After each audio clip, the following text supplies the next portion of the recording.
पंजाब से सेनेट की खाली नशिस्त पर ज़िमनी इलेक्शन आज होगा। पंजाब असम्बली को पोलिंग स्टेशन मुकर्रर किया गया है। Election commissioner Punjab returning officer के फ़राइज़ अंजाम देंगे। 371 के ऐवान में से 369 अरकान वोट डालने के अहल हैं, जबकि पंजाब असम्बली की 2 नशिस्तें खाली हैं। सेनेटर प्रोफेसर साजिद मीर की वफ़ात से पंजाब से सेनेट की खाली होने वाली नशिस्त पर ज़िमनी इलेक्शन आज हो रहा है।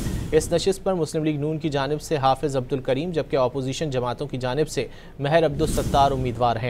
2 आज़ाद उम्मीदवार खदीजा सिद्दीकी और एजाज हुसैन भी मैदान में हैं। पंजाब से सेनेट की खाली नशिस्त पर ज़िमनी इलेक्शन आज होगा। पंजाब असम्बली को पोलिंग स्टेशन मुकर्रर किया गया है। Election commissioner Punjab returning officer के फ़राइज़ अंजाम देंगे।